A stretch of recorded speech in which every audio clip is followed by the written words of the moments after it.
Hello കൂട്ടുകാരെ, എൻ്റെ പേര് ആശ. കാണാൻ ഒത്ത ശരീരം, ഇച്ചിരി തടിയാണെന്ന് വേണമെങ്കിൽ പറയാം. തടിയെന്ന് പറയുമ്പോൾ മേളിലും പുറകിലും ഒക്കെ മുന്നിലേക്ക് ഉന്തി അങ്ങ് നിൽക്കും. പിന്നെ എൻ്റെ മുടി ഇച്ചിരി നീളമാണ് കേട്ടോ. എൻ്റെ പിന്നാമ്പുറം വരെ നീണ്ടങ്ങ് കിടക്കും. പിന്നെ സാരിയൊക്കെ ഉടുത്താൽ വഴുതി അങ്ങ് കിടക്കും. ചുരുക്കത്തിൽ പറഞ്ഞാൽ ഞാൻ റോഡിൽ ഇങ്ങനെ നടന്നു പോയാലുണ്ടല്ലോ, എന്തായാലും ഒരു 2 പേര് തിരിഞ്ഞു നോക്കാതിരിക്കില്ല. പിന്നെ ഞാനിന്ന് നിങ്ങളോട് പറയാൻ പോകുന്നത് എൻ്റെ ആദ്യത്തെ കളിയാണ്. അപ്പോൾ എൻ്റെ ആദ്യത്തെ കളി എന്ന് പറയുമ്പോൾ ഞാൻ ആദ്യമായിട്ട് കളിച്ചത് എൻ്റെ ക്ലാസ്മേറ്റിൻ്റെ കൂടെ ആയിരുന്നു കേട്ടോ. ക്ലാസ്മേറ്റ് എന്ന് പറയുമ്പോൾ അവൻ എൻ്റെ ബെസ്റ്റ് ഫ്രണ്ടും കൂടെ ആയിരുന്നു.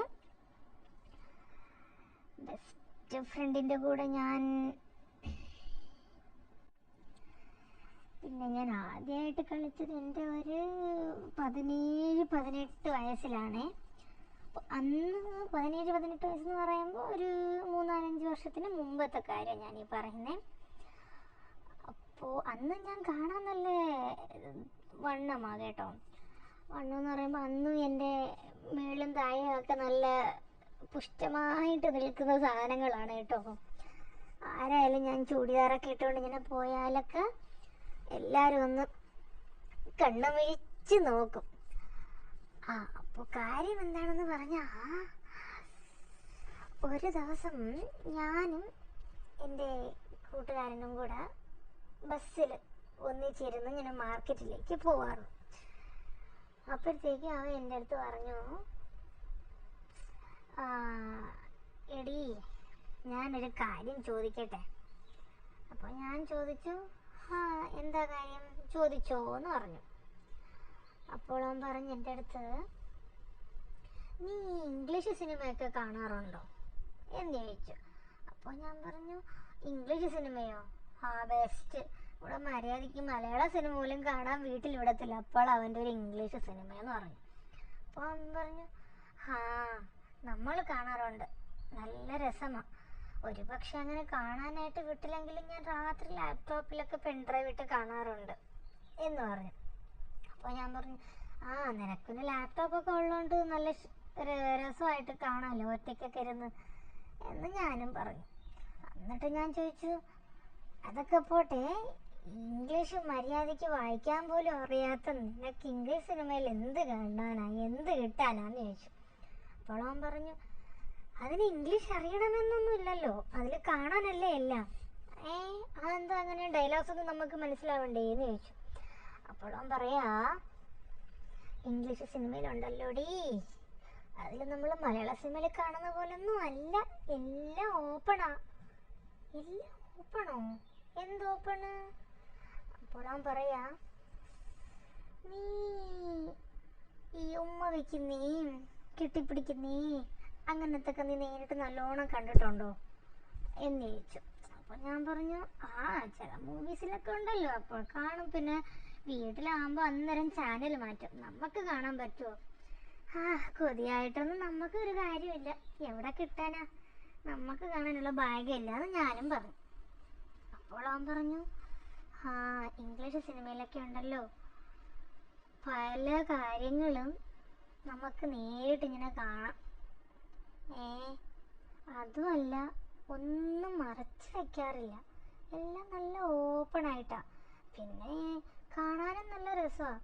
മൂത്ത് നിൽക്കുന്ന ആൻറ്റിമാരൊക്കെ ചെറുപ്പക്കാരന്മാരുടെ കൂടെയൊക്കെ നല്ല രസത്തിലാണ് കളിയൊക്കെ, അതൊക്കെ കാണാനൊരു രസമാണ് എന്ന് പറഞ്ഞു. അപ്പോൾ ഞാൻ പറഞ്ഞു, കൊള്ളാമല്ലോടാ നിൻ്റെ മനസ്സിലിരിപ്പ്, വന്ന് ആൻറ്റിമാരുടെ മേളിലായോ നിൻ്റെ കണ്ണ് എന്ന് ഞാനും ചോദിച്ചു. എന്നിട്ട് ഞാൻ പറഞ്ഞു, അതൊക്കെ പോട്ടെ, എങ്കിൽ എനിക്കൊരു ഇംഗ്ലീഷ് സിനിമയുടെ കഥ പറഞ്ഞതാ, ഞാൻ കേൾക്കട്ടെ എന്ന് പറഞ്ഞു.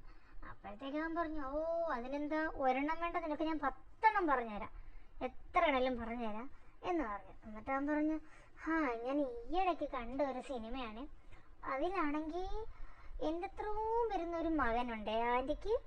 ആ ആൻറ്റിക്ക് എൻ്റെ കൂടെ പഠിക്കുന്ന ഒരു കൂട്ടുകാരനുമായിട്ട് ചെറിയ ഒരു ഇഷ്ടം, അങ്ങനത്തെ ഒരു കഥയാണ്. അപ്പോൾ ആ ആൻറ്റിയുടെ മകൻ്റെ കൂടെ ആ കൂട്ടുകാരൻ ഇങ്ങനെ വീട്ടിൽ വന്നപ്പോൾ ആ ആൻറ്റിക്ക് എന്തോ മകനോട് എന്തോ ഒരു ഇഷ്ടം തോന്നിയെന്നോ, പിന്നെ അവർ തമ്മിൽ വേറെ കറങ്ങാൻ പോയി. പിന്നെ മകനും കെട്ടിയവനും ഒന്നുമൊക്കെ വീട്ടിൽ ഇല്ലാത്ത സമയമൊക്കെ നോക്കി വന്നു. പിന്നെ അവർ തമ്മിൽ ബെഡ്റൂമിലൊക്കെ പോയി പല പല കാര്യങ്ങൾ അങ്ങനെയൊക്കെ ചെയ്തു. അതെല്ലാം നല്ല ഓപ്പണായിട്ട് നല്ല സൂപ്പറായിട്ട് ഉണ്ടായിരുന്നു ആ സിനിമയെന്ന് പറഞ്ഞു. അപ്പോൾ ഞാൻ ചോദിച്ചു, അത് കൊള്ളാം, അവസാനം ക്ലൈമാക്സ് എന്തായി? അപ്പോൾ അവൻ പറഞ്ഞു, അമ്പടി കള്ളി, ക്ലൈമാക്സ് ഒന്നും നീ പറയണ്ട. ക്ലൈമാക്സ് അറിഞ്ഞാൽ പിന്നെ ഞാൻ നിനക്ക് സിനിമ തരുമ്പോൾ നിനക്കത് കാണാൻ മനസ്സ് വരത്തില്ല. ക്ലൈമാക്സ് നമുക്ക് രണ്ടുപേർക്കും കൂടെ ഒന്നിച്ചിരുന്ന് കാണാമെന്ന് പറഞ്ഞു. അപ്പോൾ ഞാൻ കരുതി, ശരി, നീ പറയുന്നില്ലെങ്കിൽ വേണ്ട, നമ്മളെയൊക്കെ ആരും മൈൻഡ് ചെയ്യാനാ, അല്ലേലും അങ്ങനെ ഞാൻ എന്ത് ചോദിച്ചാലും നീ ഒന്നും പറയത്തില്ല എന്ന് ഞാൻ പറഞ്ഞു. അപ്പോൾ അവൻ പറഞ്ഞു, മൈൻഡ് ചെയ്യത്തില്ലെന്നോ? ആരോട് നിൻ്റെ അടുത്ത് പറഞ്ഞു മൈൻഡ് ചെയ്യത്തില്ലെന്ന്? നിനക്കറിയോ, നീ റോഡ് ഇങ്ങനെ നടന്നു പോകുമ്പോൾ എത്ര പേരാ നിന്നെ തിരിഞ്ഞു നോക്കുക, നിനക്ക് വല്ല പിടിയുണ്ടോ? കണ്ണും തള്ളി നോക്കുന്ന കാണാം എന്ന് പറഞ്ഞു. അപ്പോൾ ഞാൻ പറഞ്ഞു, എന്താ ഇവര് നോക്കണേ, എന്തുണ്ടങ്ങനെ നോക്കണേ? എനിക്കൊന്നും അറിയില്ല എന്ന് പറഞ്ഞു. അപ്പോൾ അവൻ പറയാ, അതാടി മണ്ടിപ്പെണ്ണേ, നിനക്കറിഞ്ഞൂടാത്തത്. നിന്റെ പല കാര്യങ്ങളും സാധനങ്ങളും ഒക്കെ കണ്ടാൽ ആർക്കായാലും ഒന്ന് കൊതി വരുവടി. ഞാനിപ്പോൾ നിന്നെക്കുറിച്ച് വർണ്ണിക്കാൻ നിന്നാലേ ആകെ പണി പാളുമെന്ന് പറഞ്ഞു. അപ്പോൾ ഞാൻ എന്താ പണി പാളുന്നേ? അപ്പോൾ അവൻ പറയും, ഇത് ബസ്സിലല്ലേടി, ബസ്സിൽ നമ്മൾ അങ്ങനെ സംസാരിച്ചപ്പോൾ ഇവിടെ മുമ്പിലും പുറകിലൊക്കെ ഉള്ളവരൊക്കെ കേൾക്കത്തില്ലേ? കേട്ട് പിന്നെ അവരെ അടിച്ചെങ്കിൽ എന്ത് കളയും? അടിച്ചു കളഞ്ഞാലേ? എന്തടിച്ചു കളഞ്ഞ? അതൊക്കെ ഉണ്ടടി, ചില വാനമൊക്കെ അങ്ങ് അടിച്ചു പോവും അധികമായിട്ട് ഞാൻ എന്തേലും പറഞ്ഞ എന്ന് പറഞ്ഞു.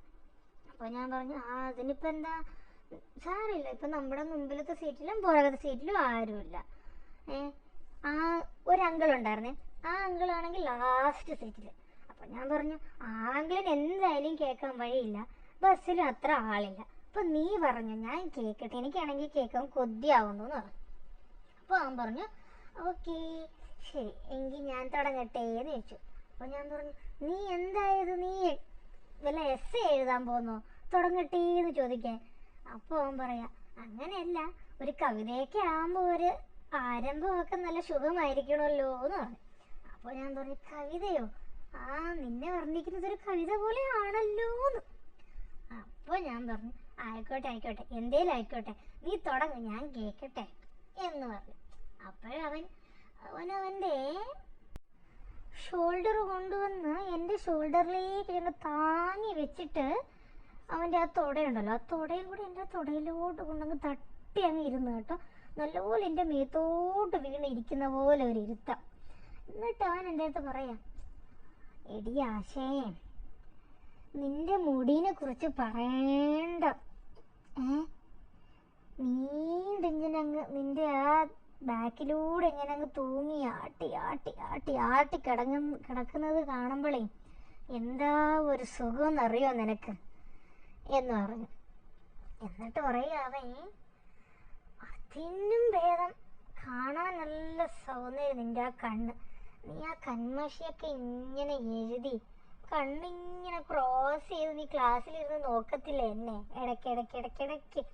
അപ്പോൾ എന്താ ഒരു ഫീലെന്ന് നിനക്കറിയോടി എന്ന് ചോദിച്ചു. അപ്പം ഞാൻ പറഞ്ഞു, എന്ത് ഫീല്? നീ പിന്നെ എൻ്റെ പേന എടുത്തു, റബ്ബർ എടുത്തു, പിന്നെ ഞാൻ നിന്നെ വിളിക്കാതെ എങ്ങനെയാ എന്ന് ഞാനും ചോദിച്ചു. അപ്പോൾ അവൻ പറയും, അതല്ലടി, നീ സ്നേഹം കൊണ്ടല്ലേ നോക്കുന്നേ, അതുകൊണ്ട് പറഞ്ഞതാ എന്ന് പറഞ്ഞു. അത് കഴിഞ്ഞിട്ട് അവൻ പറയാ, കണ്ണു നീക്കാള് സൗന്ദര്യമാണ് നിന്റെ ചുണ്ടെന്ന്. അപ്പോൾ ഞാൻ ചോദിച്ചു, അതിപ്പോൾ നീ ഓൾറെഡി കണ്ണ് നല്ലതാണെന്ന് പറഞ്ഞു, അപ്പം പിന്നെ അതിനേക്കാളും എന്തിനാ പറയുന്നേ എന്ന് ചോദിച്ചു. അപ്പോൾ അവൻ പറയാ, ആ ചുണ്ടുണ്ടല്ലോടി, ആ തൊടുത്തിങ്ങനെ നിൽക്കുന്ന ആ ചുണ്ട്, അത് കാണുമ്പോൾ എനിക്ക് എന്തോ തോന്നുന്നു. അപ്പോൾ ഞാൻ ചോദിച്ചു, എന്ത് തോന്നും? ആ, അതൊക്കെ ഉണ്ട്. പക്ഷെ നിന്റെ ചുണ്ട് കാണുന്നത് എങ്ങനെ തോന്നുന്നറിയോ? അതൊരു പൂവിങ്ങനെ വിരിഞ്ഞ് നിൽക്കുന്ന പോലെ. നീ ആ നാക്കിട്ട് ആ ചുണ്ടൊക്കെ ഒന്ന് നനയ്ക്കുമ്പോഴുണ്ടല്ലോടി എൻ്റെ ആശേന്ന്. അപ്പോൾ ഞാൻ പറഞ്ഞു, അത് പിന്നെ ഉണങ്ങുമ്പോൾ നനയ്ക്കാതിരിക്കാൻ പറ്റുമോ? അതിനിപ്പോൾ എന്താ കുറ്റം? നീ അതും ചെയ്യണില്ല ഞാൻ, പിന്നല്ലാതെ ഇനിയിപ്പോൾ എന്ത് ചെയ്യാനാന്ന് ഞാൻ പറഞ്ഞു. അപ്പോൾ അവൻ പറയാ, നീ വിടക്കാവാതടേ, എന്നെ ഒന്ന് കണ്ടിന്യൂ ചെയ്യാൻ വിടൂ, ഞാനൊന്ന് പറഞ്ഞോട്ടേന്ന്. ഞാൻ പറഞ്ഞു, ആ ശരി ശരി ശരി, നീ തുടങ്ങിക്കോ, അല്ല നിർത്താതെ നീ കണ്ടിന്യൂ ചെയ്തോ, ഞാൻ കേൾക്കാം. അപ്പോൾ അവൻ പറയാ, നിന്റെ ചുണ്ട് കണ്ടാലൊരു ഉമ്മ തരണമെന്ന് തോന്നും, പിന്നെ അത് ആർക്കായാലും തോന്നാതിരിക്കും നിന്റെ ആ വിരിഞ്ഞ് നിൽക്കുന്ന ചുണ്ടുകൾ കാണുമ്പോൾ. അതിനേക്ക് താഴത്തേക്ക് വരുമ്പോൾ നിന്റെ ആ കഴുത്ത്, നിന്റെ മാല നല്ല ഭംഗിയാടി, നിന്റെ കഴുത്തിനൊത്ത മാല. പിന്നെ നിന്റെ ആ കഴുത്ത് കാണുമ്പോൾ എനിക്ക് ചിലപ്പോൾ ഒന്ന് പിടിച്ച് കടിക്കാനൊക്കെ അങ്ങ് തോന്നും. കടിച്ചാലോ? അപ്പോൾ ഞാൻ പറഞ്ഞു, കടിക്കാനോ? അയ്യോ അത് വേണ്ട, കടിച്ചാൽ പിന്നെ പാടാവില്ലേ. അപ്പോൾ അവൻ പറയാ, അതൊക്കെ ഒരു സ്നേഹമാടി, അതിനൊക്കെ ഇംഗ്ലീഷിൽ എന്താ പറയുക നിനക്കറിയോ? ലവ് ബൈറ്റ് എന്നാ പറയാ. കടിച്ചാലും അതിന് നമ്മൾ സ്നേഹത്തിൻ്റെ സ്വരൂപമാണെന്നാണ് പറയാ. ഓ ആയി ശരി, ഇപ്പം അങ്ങനെയാണല്ലേ, വെറുതെ അല്ല നീ ഇരുന്ന് ഇംഗ്ലീഷ് സിനിമയൊക്കെ കാണുന്നതെന്ന് ഞാനും പറഞ്ഞു. എന്നിട്ട് അവൻ പറയാ, അതൊക്കെ പോട്ടെ, കഴുത്തിൽ നിന്ന് താഴത്തേക്ക് വരുമ്പോഴുണ്ടല്ലോ നിന്റെ ആ പൊങ്ങി നിൽക്കുന്ന സാധനമില്ലേ, പൊങ്ങി നിൽക്കുന്നതെന്ന് പറയുമ്പോൾ ചിലപ്പോൾ തൂങ്ങിക്കിടന്ന കപ്പക്കയോ മാങ്ങയോ എന്ന് കരുതി ആരെങ്കിലും ചിലപ്പം പറിച്ചുകൊണ്ട് പോവും കേട്ടോ. ആ സാധനം നീ ആ ചൂടിദാറിടത്തില്ലേടി, അന്നൊരു ദിവസം നീ ചുമന്ന ചൂടിദാറിട്ടില്ലേ, ആ ചുമന്ന ചൂടിദാറും വെള്ള ഷാളും ഇട്ട് നീ വന്നില്ലായിരുന്നോ? ആ ടൈറ്റുള്ള ചൂടിദാർ നീ ഇടുമ്പോഴുണ്ടല്ലോ ആ സാധനം കാണാൻ നല്ല രസമാണ്. അതാണെങ്കിലോ അതിൻ്റെ കഴുത്തും കുറച്ച് ഡീപ്പല്ലേ, ആ ഡീപ്പുള്ള കഴുത്തിൽ കൂടെ ചെറുതായിട്ട് പുറത്തേക്ക് ചാടാനായിട്ട് തുളുമ്പി തുളുമ്പി തുളുമ്പി തുളുമ്പി ഇങ്ങനെ നിൽക്കുന്നത് കാണാനുണ്ടല്ലോ നല്ല രസമാടി. പിന്നെ നീ ക്ലീനാക്കാനും തുടയ്ക്കാനും തൂക്കാനും ഒക്കെ നീ ഇങ്ങനെ കുനിയുമ്പോഴുണ്ടല്ലോ അകത്തൂടെ വേറൊരു ചാല് തന്നെ ഇങ്ങനെ കാണും. ആ ചാല് കാണുമ്പോൾ ചിലപ്പോൾ വെള്ളം ഒലിക്കും എന്ന് പറഞ്ഞു. അപ്പോൾ ഞാൻ ചോദിച്ചു, വെള്ളം ഒലിക്കാനോ? അതെന്താ, അതെവിടെ നിന്ന് ഈ വെള്ളം ഒലിക്കാന്ന് ഞാൻ ചോദിച്ചു. അപ്പോൾ അവൻ പറയാ, ആ ചാല് കാണുമ്പോളേ താഴെ വേറൊരു പൈപ്പുണ്ടേ, ആ പൈപ്പിൽ കൂടെ ചിലപ്പോൾ വെള്ളം തെറിക്കൂന്ന്. അപ്പോൾ ഞാൻ പറഞ്ഞു, ആ തൽക്കാലം തെറിപ്പിക്കണ്ട, നീ കണ്ടിന്യൂ ചെയ്യുന്നു പറഞ്ഞു. അപ്പോൾ അവൻ പറഞ്ഞു, അതും ശരിയാ, ബസ്സിലല്ലേ, തെറിപ്പിച്ച ചിലപ്പോൾ ആൾക്കാർ നമ്മളെ തല്ലിക്കൊല്ലും എന്ന് പറഞ്ഞിട്ട് അവൻ പറഞ്ഞു, ആ അതിന് ശേഷമാണ് നിന്റെ ആ കപ്പക്കയൊക്കെ ഒന്ന് പിടിച്ച് ഞെക്കിയിട്ടുണ്ടല്ലോ താഴോട്ടിങ്ങനെ വരണം. താഴോട്ടിങ്ങനെ വരുമ്പോൾ അവിടെ നമുക്കൊരു വടയുണ്ട്, കഴിക്കാനാണെങ്കിലോ അത് കടിച്ചങ്ങ് തിന്നണമെന്ന് തോന്നും. അപ്പോൾ ഞാൻ ചോദിച്ചു, വടയോ? എവിടെ? എൻ്റെ വടയൊന്നുമില്ല. അപ്പോൾ അവൻ പറഞ്ഞു, ആരാ പറഞ്ഞു നിൻ്റെ വടയില്ലാന്ന്? അവിടെ താഴെ ഒരു ചെറിയൊരു കുഴി പോലൊരു സാധനമല്ലേ, അതാടി നമ്മുടെ വട. അപ്പോൾ ഞാൻ ചോദിച്ചു, അത് ശരി, നീ എപ്പോഴാണ് എൻ്റെ വട കണ്ടേ?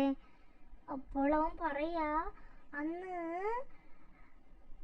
കോളേജിൽ സാരി ഉടുത്ത് വന്നപ്പോൾ ഞാൻ നിൻ്റെ വട മാത്രമേ നോക്കിയോളൂന്ന്. കള്ളൻ. എന്നിട്ട് അവൻ പറയാ, വട ഞാൻ കണ്ടു, പക്ഷേ അതിന് താഴെയാണ് നമുക്ക് വേണമെന്നൊരു സൂത്രം ഇരിക്കുന്നത്. അപ്പോൾ ഞാൻ ചോദിച്ചു, വേണമെന്ന സൂത്രമോ? ആർക്ക് വേണമെന്നത്? അപ്പോൾ അവൻ പറയാ, എല്ലാ ആണുങ്ങൾക്കും വേണമെന്നൊരു കുഴിയുണ്ട് അവിടെയാണ്. അപ്പോൾ ഞാൻ ചോദിച്ചു, അയ്യേ ഏതാണുങ്ങളാ കുഴിയിൽ പോയി വീഴാൻ നോക്കുക? ആർക്കും ഇപ്പം അത്ര കുഴി ഇഷ്ടം? എല്ലാവരും നിലത്തൂടെ നടക്കാനല്ലേ നോക്കൂ, കുഴിയിൽ ഇപ്പം ആരാ വീഴാന്ന് ഞാൻ ചോദിച്ചു.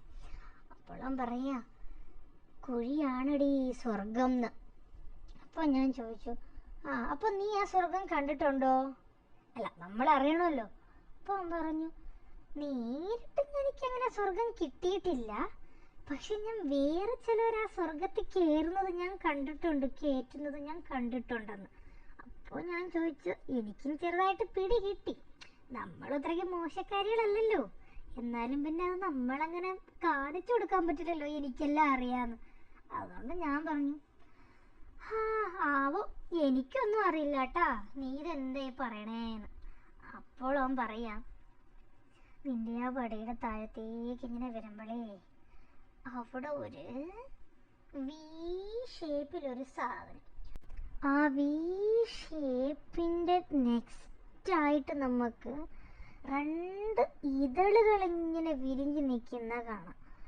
ആ ഇതളുകളുടെ നടുക്കായിട്ട് ചെറിയ ഒരു പിങ്ക് കളറിലൊരു പൂ കാണും. ഓക്കെ, ഈ പൂവിൻ്റെ ഇതളാണ് ആദ്യം നമുക്ക് കാണുക. പിന്നെ ആ പൂവിൻ്റെ തുമ്പത്തോട്ടായിട്ടൊരു ചെറിയൊരു ഞെട്ടല്ല, മൊട്ട് പോലെ. ആ മൊട്ടിലാണടി നിനക്ക് സ്വർഗം. അപ്പോൾ ഞാൻ പറഞ്ഞു, അപ്പോൾ എനിക്ക് സ്വർഗം ഉണ്ടല്ലേ. അപ്പോൾ ഞാൻ ചോദിച്ചു, ഓക്കേ, മൊട്ടും ഞെട്ടും ഒക്കെ ഓക്കെ, ഇപ്പം എന്ത് ചെയ്യാനാ നീ ഇപ്പം ആ മൊട്ട് വെച്ചോണ്ടെന്ന് ചോദിച്ചു. അപ്പോൾ അവൻ പറയാം, ആ മൊട്ടുണ്ടല്ലോടി, ആ മൊട്ടിങ്ങനെ നാക്കുകൊണ്ട് നക്കിയാലും വായിലിട്ട് ചവച്ചാലും ഒക്കെ നല്ല രുചിയായിരിക്കും. പിന്നെ ചെറുതായിട്ട് നമുക്ക് അവിടെ ഒരു ക്രീമൊക്കെ കിട്ടും. ഓക്കെ, ആ ക്രീം നമ്മൾ നക്കി തുടച്ചൊക്കെ എടുത്ത് ടേസ്റ്റൊക്കെ ചെയ്ത് നോക്കിയാൽ നമുക്ക് നല്ല സുഖമായിരിക്കും. പിന്നെ ആ ഇതളും നമുക്ക് വേണമെങ്കിൽ ഉറിഞ്ചി എടുക്കാമെന്ന്. അപ്പോൾ ഞാൻ ചോദിച്ചു, അതൊക്കെ ശരി, നീ ഇത് ഉറിഞ്ചിക്കൊണ്ടിരുന്ന നിന്റെ പൈപ്പ് ആര് ഉറിഞ്ചും? അപ്പോൾ അവൻ പറയാം, അതിനൊക്കെ ഒരു വഴിയുണ്ടടി, നിനക്ക് എൻ്റെതും എനിക്ക് നിൻ്റെതും ഒക്കെ ആവാൻ നല്ല വിധങ്ങളൊക്കെ ഉണ്ട്, പല വിധങ്ങളുണ്ട്. അപ്പോൾ ഞാൻ പറഞ്ഞു, അതൊക്കെ അവിടെ നിൽക്കട്ടെ, നിനക്ക് പിന്നെ ഇപ്പം നല്ല എക്സ്പീരിയൻസ് ആണെന്ന് തോന്നുന്നു, കാണുന്നത് കുറച്ച് കൂടുന്നുണ്ടല്ലേ എന്ന് ചോദിച്ചു. അപ്പോൾ അവൻ പറയാം, എന്ത് കാണുന്നത്? അങ്ങനൊന്നുമില്ല, ഞാൻ നിന്നെ വർണ്ണിക്കുകയല്ലേടീ. അപ്പോൾ ഞാൻ പറഞ്ഞു, തീർന്നോ നിന്റെ വർണ്ണന? അപ്പോൾ അവൻ പറയാം, ഇല്ല, ഇനിയുണ്ട്. അപ്പോൾ ഞാൻ പറഞ്ഞു, എങ്കിൽ പെട്ടെന്ന് അതൊന്ന് തീർക്ക്, ഇല്ലെങ്കിൽ ചിലപ്പം വേറെ എന്തെങ്കിലുമൊക്കെ സംഭവിക്കും, നനവായെങ്കിലേ പണിയാവൂന്ന് പറഞ്ഞു. അപ്പോൾ അവൻ പറഞ്ഞു, അതും ശരിയാ, പക്ഷേ ഈ പൂവുണ്ടല്ലോടി, ഈ പൂവ് രണ്ടും പില്ലറിനെ പോലെ നിൽക്കുന്നതിൻ്റെ ഇടയിലായിട്ടാണ്, അതാണെങ്കിൽ ഞെരിങ്ങിപ്പോവും. അപ്പം നമ്മളത് വെറുതെ ആ 2 പില്ലർ പോലത്തെ സാധനം ഉണ്ടല്ലോ, ഞാൻ പില്ലറോ അല്ലടി നിന്റെ കാല്, ഓക്കെ കാലാണല്ലേ. അപ്പോൾ ഞാൻ പറഞ്ഞു, എന്നിട്ട്? അപ്പോൾ അവൻ പറയാ, ആ കാലെങ്ങനെ ഇച്ചിരി വിരിച്ചിട്ടുണ്ടല്ലോ, പാവം ഞെരിങ്ങി നിൽക്കല്ലേ പൂ, അതിനിച്ചിരി ശ്വാസം മുട്ടില്ലേ. അപ്പോൾ നമ്മളതിനെ ഇച്ചിരി വിരിച്ചിട്ട് മെല്ലെ നമ്മൾ നാക്കും കൊണ്ട് ഇങ്ങനെ ആ പില്ലറിൻ്റെ താഴത്തേക്കിങ്ങനെ നാക്കി തുടച്ച് ഇങ്ങനെ താഴത്തേക്ക് ചെല്ലുമ്പോൾ ആ വിരലുകൾ കിട്ടും. ആ വിരളിനെയൊക്കെ എടുത്ത് അങ്ങ് വായിലോട്ട് ഇങ്ങനെ എടുത്ത് ഉറിഞ്ചെടുക്കണോന്നവൻ. അപ്പം ഞാൻ പറഞ്ഞു, എൻ്റെ കാലൊന്നും ഇവിടത്തില്ലേ? അപ്പോൾ അവൻ പറയാം, നിനക്കറിയില്ല, കാലേന്ന് തുടങ്ങി വേണം തലയിലേക്ക് എത്താനെന്ന്. അപ്പോൾ ഞാൻ പറഞ്ഞു, കാലേന്ന് തുടങ്ങിയാലും തലേന്ന് തുടങ്ങിയാലും എത്തുന്നത് ഏതോട്ടല്ലാന്ന് എനിക്കറിയാമെന്ന് ഞാനും പറഞ്ഞു. അപ്പോൾ അവൻ പറയാം, അമ്പടി കള്ളി, ഞാൻ കരുതി നിനക്കൊന്നും അറിയില്ലാന്ന്, പക്ഷെ നിനക്കെല്ലാം അറിയാലോ എന്ന് പറഞ്ഞു. അപ്പോൾ ഞാൻ പറഞ്ഞു, കൊള്ളാം, നിന്റെ തിയറിയൊക്കെ നല്ല രസമുണ്ട്, പക്ഷേ ഇപ്പം എന്ത് ചെയ്യും? അപ്പോൾ അവൻ പറയാം, എടീ, നിനക്കൊരു കാര്യം അറിയോ, ഇപ്പോൾ ഞാൻ നിനക്ക് തിയറി മാത്രം പറഞ്ഞു തന്നു, നാളെ ഒരു ദിവസം ഞാൻ ആരെങ്കിലും നിൻ്റെ അടുത്ത് ചോദിച്ചു, അല്ല ഞാൻ തന്നെ നിൻ്റെ അടുത്ത് ചോദിച്ചു, നാളെ ഒരു ദിവസം നീ പറയും, അവൻ എനിക്ക് തിയറി മാത്രമേ പറഞ്ഞു തന്നുള്ളൂ, പ്രാക്ടിക്കലൊന്നും പറഞ്ഞു തന്നില്ല എന്ന് നീ പരാതി പറയില്ലല്ലോ, അതിനിപ്പോൾ എന്ത് ചെയ്യും? അപ്പോൾ ഞാൻ പറഞ്ഞു, നീ തിയറി മാത്രമല്ലേ പറഞ്ഞു തന്നുള്ളൂ, പ്രാക്ടിക്കലായിട്ട് നീ പറഞ്ഞു തന്നില്ല, അതുകൊണ്ട് എനിക്കറിയില്ല, പിന്നെ അല്ലാണ്ട് ഇപ്പം ഞാനെന്ത് പറയാനാന്ന് ഞാനും പറഞ്ഞു. അപ്പോൾ അവൻ പറഞ്ഞു, ആ അത് ശരിയാ. പക്ഷെ ഇപ്പൊ എന്ത് ചെയ്യാനാടി? അന്നേരത്തേക്ക് നമ്മൾ അങ്ങ് മാർക്കറ്റിൽ എത്തി കേട്ടോ, നമ്മുടെ സ്റ്റോപ്പ് എത്തി, ഇറങ്ങാൻ സമയമായി. അപ്പോൾ അവൻ പറഞ്ഞു ഓക്കെ, അപ്പോൾ ഒരു കാര്യം ചെയ്യാം, നെക്സ്റ്റ് സൺഡേ ഉണ്ടല്ലോ, നെക്സ്റ്റ് സൺഡേ എൻ്റെ വീട്ടിൽ ആരുമില്ല. അപ്പോൾ നമുക്ക് വേണമെങ്കിൽ ഒന്ന് പ്രാക്ടിക്കലായിട്ട് ചിന്തിക്കാം, അല്ലെങ്കിൽ ഒന്ന് പ്രാക്ടിക്കലായിട്ട് നോക്കാം എന്ന് പറഞ്ഞു. അപ്പോൾ ഞാൻ പറഞ്ഞു ഇത്ര പെട്ടെന്നോ? അയ്യേ എനിക്ക് നാണമാവുന്നു എന്ന് പറഞ്ഞു. അപ്പോൾ അവൻ പറഞ്ഞു അതൊക്കെ ഉണ്ടടി, നീ വാ, നീ ഞായറാഴ്ച വാ, സൺഡേ വന്നു കഴിയുമ്പോൾ നിനക്ക് ഞാൻ എല്ലാം നല്ല വൃത്തിയായിട്ട് പറഞ്ഞും കാണിച്ചും തരാം. ഇപ്പോൾ ഞാൻ പോവുകയാണേ, പോയിട്ട് എനിക്ക് കുറച്ച് മാർക്കറ്റിൽ കുറച്ച് പണിയുണ്ടെന്ന് പറയും. അപ്പോൾ ഞാൻ ചോദിച്ചു മാർക്കറ്റിൽ പണിയോ? എന്ത് പണി? അതൊന്നും ഇല്ലടാ, സൺഡേക്ക് കുറച്ച് പ്രിപ്പറേഷൻസ് ഉണ്ട്, കുറച്ച് സാധനങ്ങൾ വാങ്ങാനുണ്ട്, സോ അതൊക്കെ വാങ്ങിയിട്ട് ഞാൻ പോവാ, നീ എന്തായാലും സൺഡേ സെറ്റാക്കണം, സൺഡേ കമ്പൽസറി നീ വീട്ടിലേക്ക് വരണം, നമുക്ക് പ്രാക്ടിക്കൽ എങ്ങനെ ചെയ്യാന്ന് നമുക്ക് പഠിക്കാമെന്ന് പറഞ്ഞു. അപ്പോൾ ഞാൻ പറഞ്ഞു ആ അപ്പോൾ ഓക്കെ ശരി, നമുക്കിനി സൺഡേ കാണാം എന്ന് ഞാനും പറഞ്ഞ് ഞാനും അവനും പിരിഞ്ഞു. അപ്പോൾ ഗൈസ് സൺഡേ നമ്മൾ എന്താ ചെയ്ത് ഞാൻ നെക്സ്റ്റ് വീഡിയോയിൽ പറയാവേ. അപ്പോൾ എല്ലാവർക്കും